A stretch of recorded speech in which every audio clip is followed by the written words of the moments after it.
నమస్కారం భరద్వాజ్ గారు. నమస్తే. ఓదిలా 2 తమన్నా నటించిన సినిమా రిలీజ్ అయింది. మీరు చూశారు. మీ అభిప్రాయం అలాగే ప్రేక్షకుల అభిప్రాయం ఎలా ఉందో కాస్త చెప్పండి. అంటే పార్ట్ 1 చూసాం మనం. ఇది 2 అయితే పార్ట్ 1లో ఉన్నటువంటి స్క్రీన్ ప్లే మ్యాజిక్ ఇందులో మిస్ అయింది. అయితే టోటల్ సినిమా తన పద్ధతిలో తను తీసుకుంటూ వెళ్ళిపోయాడు అశోక్ తేజ. అయితే ఆయన్ని కూడా తప్పు పట్టలేం. టోటల్ స్క్రిప్ట్ అంతా సంపత్ నందిది. తను రచన పర్యవేక్షణ దాదాపు 5 నుంచి 6 రైటర్లను పెట్టుకున్నాడు. పెట్టుకుని చాలా పకడ్బందీగా స్క్రిప్ట్ డిజైన్ చేశానని చెప్పాడు ఆయన, అంటే ప్రీవియస్ ఇంటర్వ్యూలో. కానీ సినిమా థియేటర్లో కూర్చున్నటువంటి ప్రేక్షకులకి అదేం కనిపించలేదు తెర మీద. అంటే ఒక రకంగా రొటీన్ కథ ఇది. రొటీన్ కథ చాలా సినిమాలు రెఫరెన్సులు కనిపిస్తాయి మనకు తెర మీద. అరుంధతి అలాగే అఖండ ఇవన్నీ ఒక అరడజన్ సినిమాల రెఫరెన్సులు కనిపిస్తాయి. కానీ ఆ సినిమాల్లో ఆ కంటెంట్ డ్రైవ్ చేసినప్పుడు డైరెక్టర్ తీసుకున్నటువంటి స్క్రీన్ ప్లేకి సంబంధించిన జాగ్రత్తలు కనిపించలేదు ఇందులో. అంటే ఇంతకుముందు ఇతను చేసినటువంటి సినిమాలోనే ఏ హత్య ఎవరు చేస్తున్నారో తెలియనటువంటి ఒక కన్ఫ్యూజన్ స్టేట్లో ఆడియన్స్ ఉంటాడు. ఆ సస్పెన్స్ ఆడియన్స్ని థ్రిల్ చేస్తుంది, థియేటర్లో కూర్చోబెట్టగలుగుతుంది. కానీ ఇప్పుడు ఈ సినిమాకి వచ్చేసరికి ప్రతిదీ రొటీన్ అయిపోయింది. అంటే జరిగేటువంటి ప్రతి మర్డరు ఒకే పద్ధతిలో జరుగుతుంది. దాంతో ప్రేక్షకుడికి అర్థమైపోయింది అది ఎలా జరుగుతుంది అనేది. ఆడియన్కి ముందే తెలిసిపోవటం అనేది క్యూరియాసిటీ లేదు సినిమాలో. టోటల్ చివరి వరకు అదే ప్రాబ్లం. అంటే తను ఈ ఇన్ఫ్లుయెన్స్కి గురయ్యాడు ఒక రకంగా.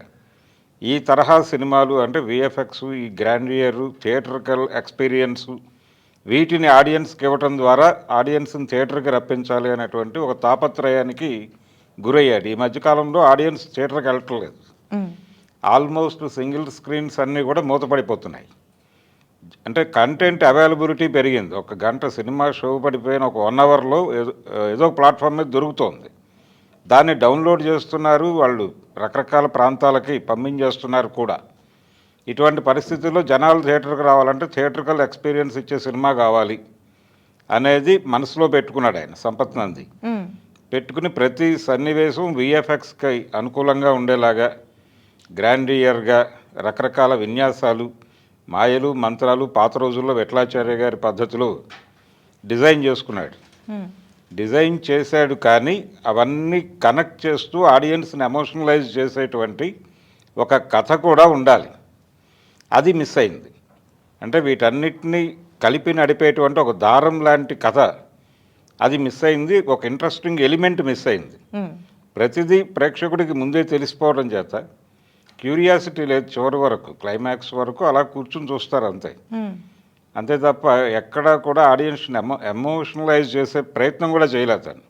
హెబ్బా పటేల్ లాంటి ఆర్టిస్టులు ఉన్నారు, తమన్నా చాలా కష్టపడింది, మిగిలిన ఆర్టిస్టులు అందరూ ఎవరి శ్రమ వారు పడ్డారు. కానీ ఎమోషన్ లేదు కథలో, స్క్రీన్ ప్లేలో మ్యాజిక్ లేదు. దాంతో సంపత్ నంది చాలా ఎక్స్పెక్టేషన్స్ పెట్టుకున్నాడు ఈ సినిమా మీద. ఆ ఎక్స్పెక్టేషన్స్ ఏవి కూడా వర్కౌట్ అయ్యే పరిస్థితి అయితే కనబడలేదు థియేటర్లో.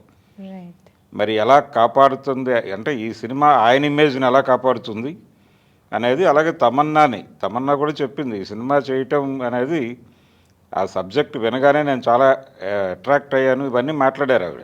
కానీ అదంతా సినిమాలో కనపడలేదు. అది problem. Right sir. Thank you అండి.